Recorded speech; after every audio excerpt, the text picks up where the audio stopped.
Demi nambah cinta telah ku persembahkan hatiku hanya untukmu.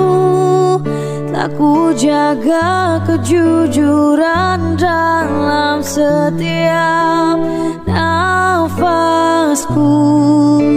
Karena demi cinta telah ku relakan kecewaku atas ingkarmu.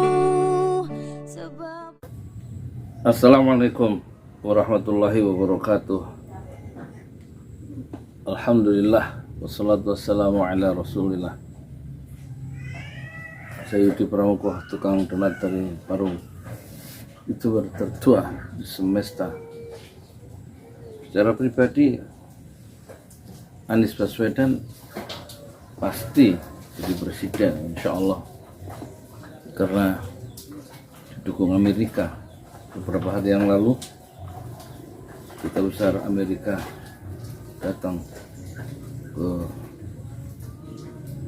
PKS, ya, ke kantor Partai Keadilan Sejahtera. Itu berarti, dan kemudian setelah itu barulah PKS berani mendeklarasikan, mempercepat deklarasinya tanggal 23 Februari yang harusnya tanggal 24. Jadi Amerika turun dengan serius mendukung Anies untuk lolos, bukan lolos, untuk bertarung, ya, dalam Pilpres. Dan posisi politik Amerika jelas berada bukan di pihak lawan-lawan Anies, tapi pendukung Anies, ya, 100% untuk jadi presiden.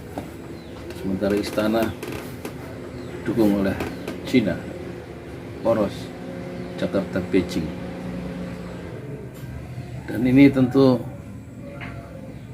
membuat PKS semakin tough, semakin yakin, ya. Dukungan Amerika membuat dia mempercepat, itu tidak jadi masalah karena Amerika sudah tiba di kantor Partai Keadilan Sejahtera.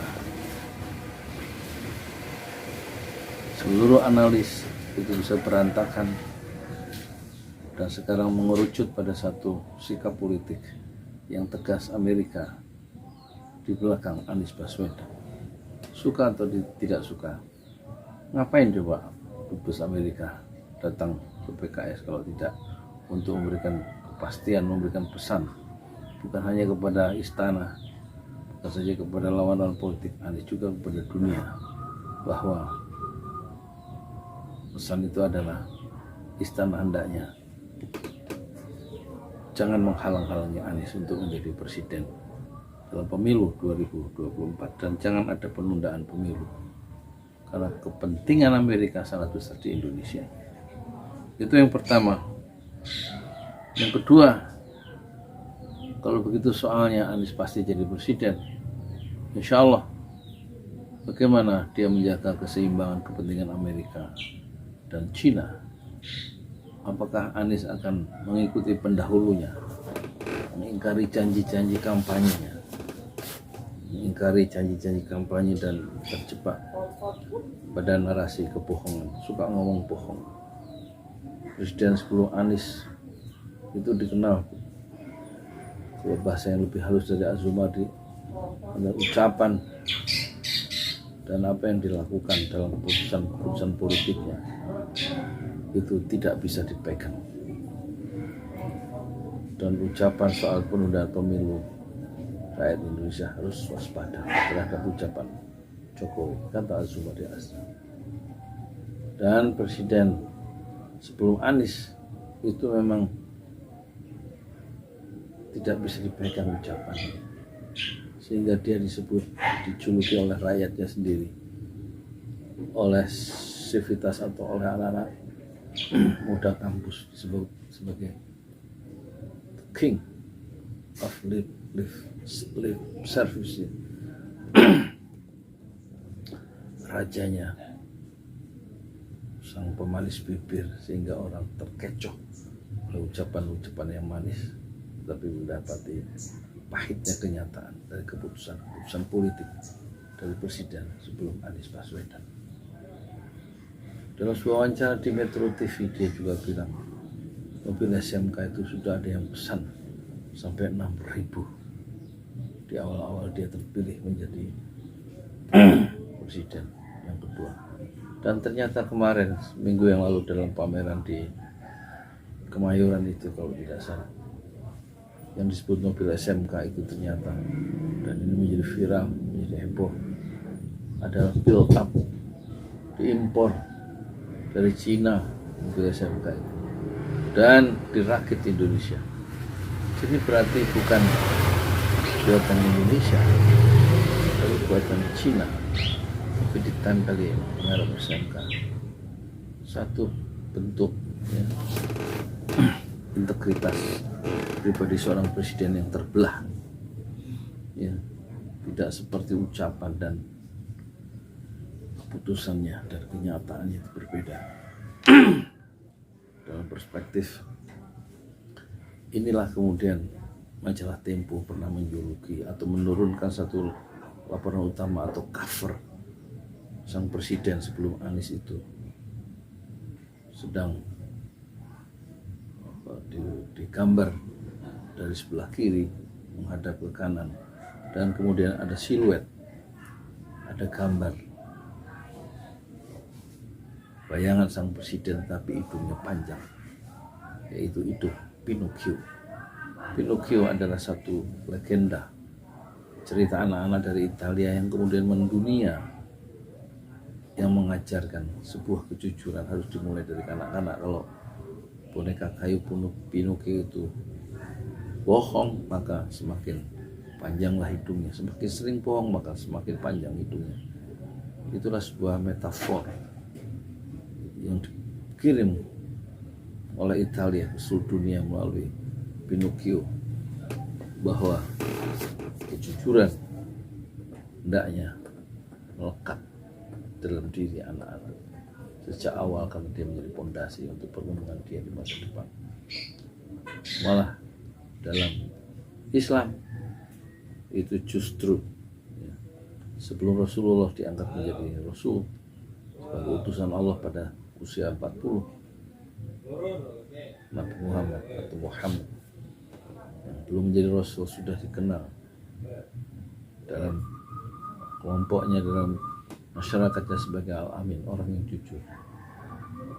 Pesan itu tampaknya begitu kuat ya, bahwa pemimpin yang sukses, yang meninggalkan nama harum, hendaknya dimulai dari kejujuran dan kebohongan-kebohongan yang diproduksi, dinarasikan oleh presiden sebelum Anies Baswedan itu melahirkan legacy dalam tanda petik, legacy yang buruk dengan catatan tinta hitam dalam sejarah politik Indonesia modern. Persoalan yang kemudian muncul saat Anies jadi presiden, apakah dia akan ikut ngomong bohong?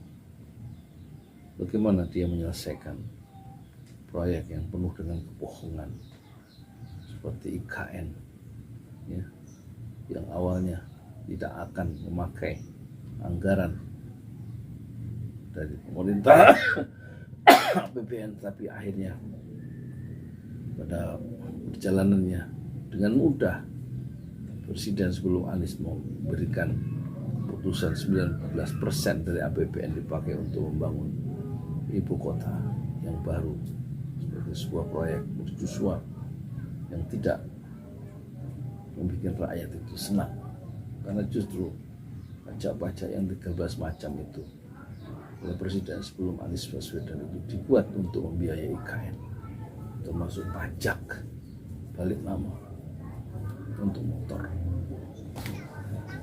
Dan juga apakah Anies bisa mempersoalkan proyek mercusuar kereta cepat Jakarta Bandung?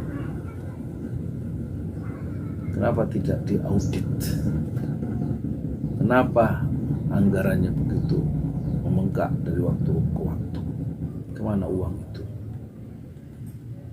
Dan lagi-lagi kebohongan diperlihatkan. Awalnya presiden sebelum Anies mengatakan proyek Jakarta cepat kereta cepat Jakarta Bandung adalah B2B, business to business. Tapi pada akhirnya sekarang pemerintah Indonesia ya, dengan ketetapan atau peraturan presiden sebelum Anies dibuat bisa dibiayai oleh APBN. Pos APBN yang harusnya untuk rakyat itu kemudian juga mengurangi pos-pos untuk kesejahteraan rakyat, sebagaimana uang itu yang harusnya untuk rakyat Indonesia agar bisa lebih sejahtera justru untuk membangun proyek IKN dan sekarang proyek tahajud. Inilah kebohongan yang harus diteruskan oleh Anies, atau Anies bisa menyetop narasi kebohongan itu akibat keputusan politik dari presiden sebelumnya. Tampaknya Anies Baswedan akan berada di dalam dilema dan mungkin akan menggugurkan integritas pribadinya sebagai presiden. Mungkin Anies Baswedan kompeten, tetapi integritas pribadinya itu diganggu oleh persoalan yang maha besar, termasuk utang yang sudah cicilan dan bunganya itu memakan sepertiga dari APBN.